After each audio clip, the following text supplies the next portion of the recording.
wild and uncompromising landscape of the northwest coast of Canada, there are Indian tribal nations with a rich cultural heritage.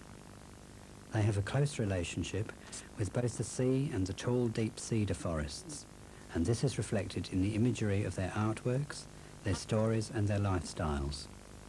For centuries, they have painted their house fronts, carved totem poles and made extraordinarily beautiful ceremonial regalia.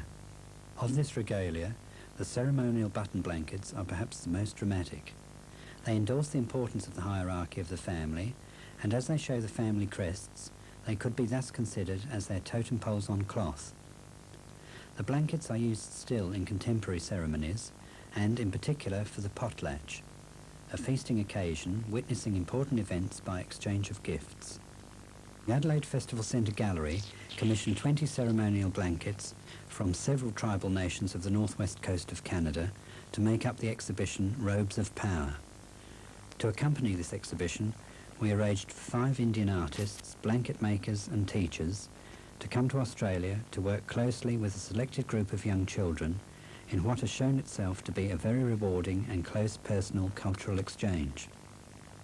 Such a project required the endorsement and financial support of both the Australian and Canadian governments. Doreen Jensen coordinated the making of the commissioned blankets and the selection of artists, and came also as one of our visiting artists. Doreen is a Gitxsan Indian and with a fine reputation as a mask carver. Her work as an arts consultant has involved her in many cultural rediscovery programs, perhaps most important being the establishment of Kisan Village, a living contemporary Indian museum and tribal village. Frida Deasing is from the Eagle clan of the Haida tribe from the Queen Charlotte Islands. She is a skilled carver and printmaker and button blanket maker. Dolly Watts is of the Fireweed clan of the Gitxsan people. She married a Nootka Indian and thus has access to the imagery and stories of both nations. Dolly has long been involved in development of the Indian culture through the school education system.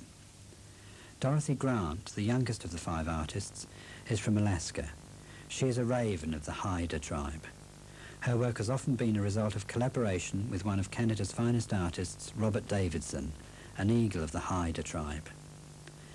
Marion Hunt-Doig is of the Kwagil tribe, born into a family of highly respected artists and tribal leaders. She has a strong commitment to teaching of youth and promoting the collection of Indian artefacts in Western museums. The Robes of Power project was one of the main events of the Adelaide-based International Children's Festival, Come Out 1985.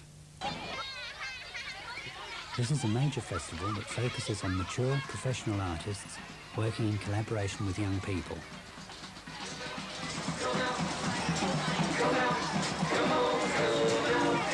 With the exception of Doreen, none of the women have travelled so far from their homelands, and we tried to make their easing into the Australian society as informal and as welcoming as possible.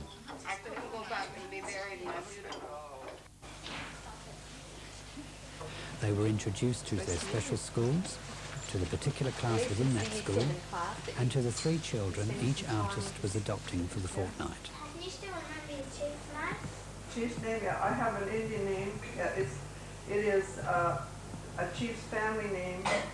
The schools had studied material on Northwest Coast Canadian art for the whole of the first term, and pledged themselves to carry forward whatever was learned during the come out to their school programs for the rest of the year.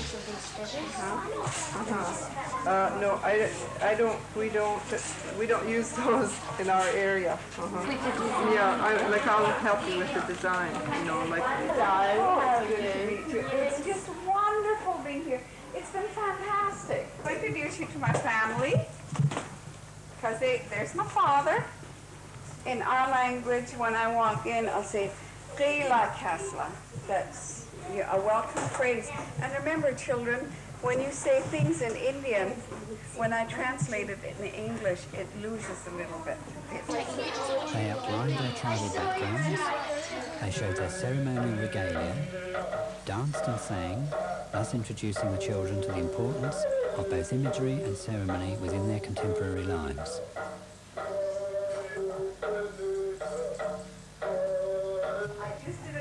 For you that belongs to my grandmother, because special events where I come from, the Indian people don't have her own language. So when she married my grandfather, she came from another village. She traveled from another village. And she brought a lot of wealth with her because she was a chief's daughter going to marry a chief.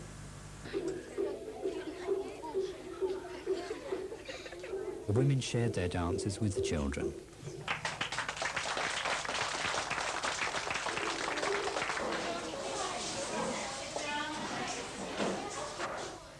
The first term preparation work in all of the classes was most productive, and it was decided to share this with each other and the visiting artists in a presentation at the Festival Centre Playhouse.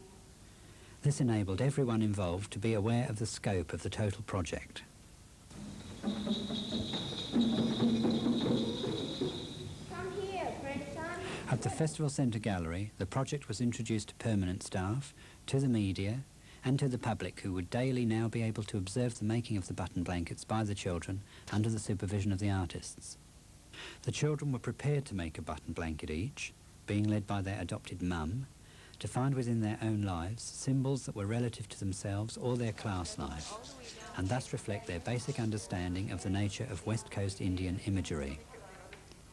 These 15 school children, 13 girls and 2 boys, all about 10 years old, were in the gallery some part of every day working on their button blankets under the supervision of their adopted mothers. Better start putting them on the other side and then use this side to go across the top. For homework, just go across the top. All of the Indian artists are very strong designers, and while the children chose for themselves what imagery they were to put on their blanket, the women were able to assist them to design good, strong shapes to fit the size of the blanket. Some other bird, like some other. Just go around and look at the other designs, and then you can get an idea. This one. Okay. While the work proceeded, the Indian artists took every opportunity to talk to their children about their cultural background, to tell their specific stories, stories about their totems and crests, and stories related to the actual exhibition pieces that were around them in the gallery. These are sea monsters.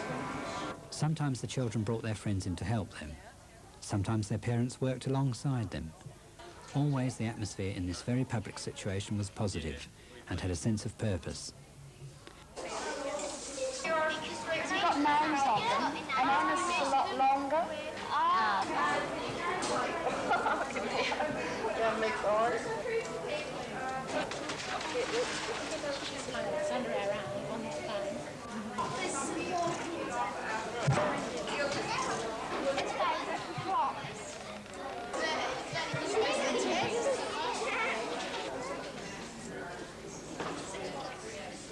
You must remember, these are not the same Indians that you see in American movies.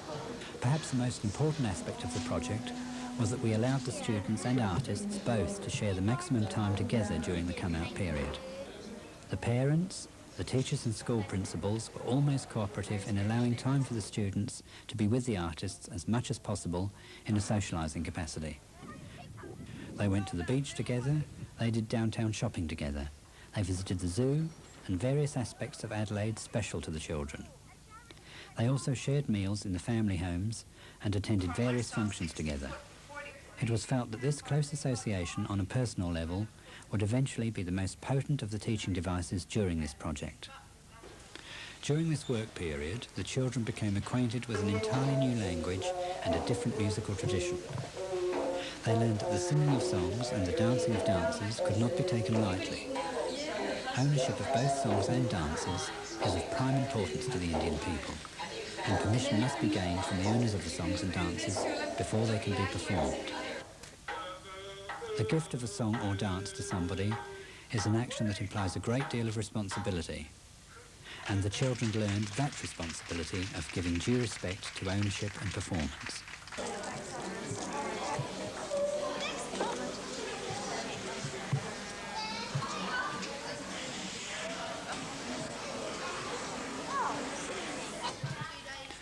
The high level of excitement and commitment of the children led to all of their blankets being completed by the end of the fortnight. By that time too, with their growing understanding of the nature of the potlatch, the artists and the children together decided to stage a mini potlatch in the Space Theatre at the Festival Centre for their parents and teachers. The children helped prepare the Space Theatre for the potlatch and helped with the preparation and presentation of the food to their guests. This was in the nature of a thank you to those people involved in this project and a sort of testament as to the level of enrichment the programme gave them. The women taught the children a welcoming dance and a thank you dance, which they rehearsed together to make as perfect as possible for the mini potlatch. The artists also gave names, particular Indian names, to each of the children. These names were to be reaffirmed at the mini potlatch and witnessed by their parents and their teachers. The Canadian Indians have, since white settlement, been an oppressed society, and in fact their culture has been rejected, even outlawed by the Canadian government until very recently. In this context, these Indian peoples have a lot in common with Aboriginal Australian people. Almost immediately on arrival in Adelaide, they made social contact with urban Aboriginal people and consequently were invited to comment at a seminar on Aboriginal health and child abuse. Personal contacts were firmly established, including meetings with visiting tribal artists from Central Australia.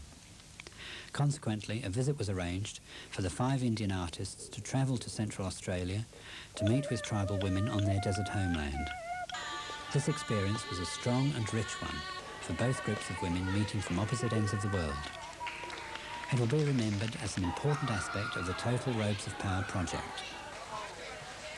This unique experience of sharing between 15 children and 5 artists cannot help but produce ongoing ripples of goodwill and understanding amongst themselves and all of those they come in contact with. As the experience will endure for the rest of their lives, this is surely a very sound aspect of cultural exchange.